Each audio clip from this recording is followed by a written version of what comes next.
ನವಲಗುಂದ ತಾಲೂಕು ಆಸ್ಪತ್ರೆಯಲ್ಲಿ ಡಿ ವರ್ಗದ ನೌಕರರು ತಮಗೆ 6 ತಿಂಗಳಿನಿಂದ ವೇತನ ನೀಡದಿರುವುದು ಹಾಗೂ ಹಠಾತ್ ತಮ್ಮ ಟೆಂಡರ್ ಮುಗಿದಿದೆ ಎಂದು ಕೆಲಸದಿಂದ ತೆಗೆದುಹಾಕಿರುವುದರ ಸಲುವಾಗಿ ಆಸ್ಪತ್ರೆಯ ಮುಂಭಾಗದಲ್ಲಿ ತಮ್ಮ ಹಕ್ಕುಗಳಿಗೆ ಹೋರಾಟ ನಡೆಸುವ ಸುದ್ದಿಯನ್ನು ನ್ಯೂಸ್ 88 ಕರ್ನಾಟಕ ವಾಹಿನಿಯು ಈ ಹಿಂದೆ ಬಿತ್ತರ ಮಾಡಿತ್ತು.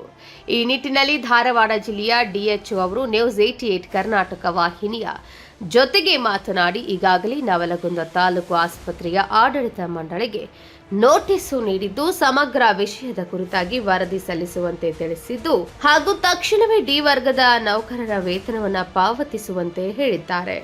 ಆರೋಗ್ಯಕ್ಕೆ ಮುಖ್ಯವಾದ ಪಾತ್ರವೇ ಸ್ವಚ್ಛತೆ. ಈ ನಿಟ್ಟಿನಲ್ಲಿ ನವಲಗುಂದ ತಾಲೂಕಿನಲ್ಲಿ ಏನು ಒಂದು ಹಾಸ್ಪಿಟಲ್ನ ಸ್ವಚ್ಛತೆ ಮಾಡುವಂತಹ ಡಿ ಗ್ರೂಪ್ ನೌಕರರೇನು 6 ತಿಂಗಳಿಂದ ಸಂಬಳ ಆಗಿಲ್ಲ ಅಂತ ಹೇಳಿ ಒಂದು ರಸ್ತೆಗೆ ಇಳಿದು ಪ್ರತಿಭಟನೆ ನಡೆಸ್ತಾ ಇದ್ರು.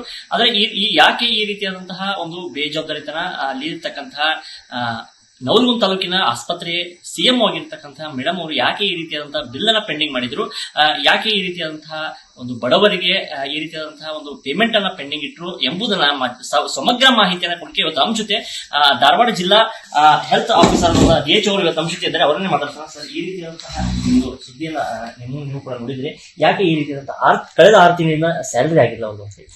ಈಗ ತಾವು ಹೇಳಿದ ಹಾಗೆ ತಾಲೂಕಾ ಆಸ್ಪತ್ರೆ ನವಲಗುಂದಲ್ಲಿ ಸುಮಾರು 17 ಜನ ಇವರು ಅಲ್ಲಿರ್ತಕ್ಕಂಥ ಮುಖ್ಯ ವೈದ್ಯಾಧಿಕಾರಿಗಳು ಟೆಂಡರ್ ಮಾಡಿ 17 ಜನರನ್ನ ಮ್ಯಾನ್ಪುರ್ ಏಜೆನ್ಸಿ ಮುಖಾಂತರ ನೇಮಕ ಮಾಡಿಕೊಂಡಿದ್ದಾರೆ.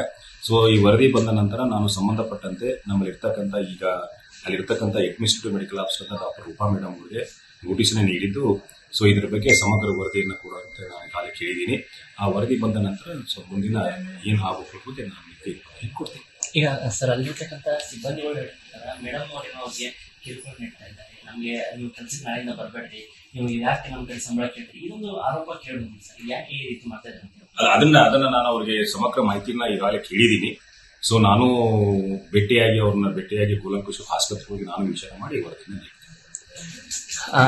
ಸಮಗ್ರ ತನಿಖೆಯ ಮೂಲಕ ಇದೊಂದು ರಿಪೋರ್ಟ್ ಅನ್ನ ತೆಗೆದುಕೊಂಡ ನಂತರ ಇದೊಂದು ಮಾಹಿತಿಯನ್ನು ನೀಡ್ತೀನಿ ಅಂತ ಹೇಳಿ ಏನು ಡಿಎಚ್ಒ ಮಣಕೇರಿ ಅವರು ಹೇಳಿರ್ತಕ್ಕಂಥದ್ದು. ಕ್ಯಾಮರಾ ಪರ್ಸನ್ ಬಸವರಾಜ್ ಜೊತೆ ಗಣೇಶ್ ಹಿರೇಮಠ, ನ್ಯೂಸ್ 88 ಕರ್ನಾಟಕ, ಧಾರವಾಡ.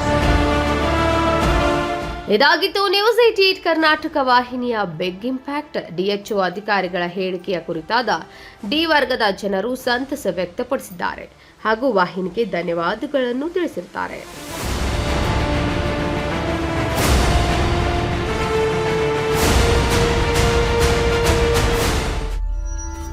ನೀವು ನೋಡ್ತಿದ್ದೀರಾ, ಇದು ನ್ಯೂಸ್ 88 ಕನ್ನಡ, ಸುದ್ದಿಯ ಜೊತೆ ಸದಾ ನಿಮ್ಮೊಂದಿಗೆ.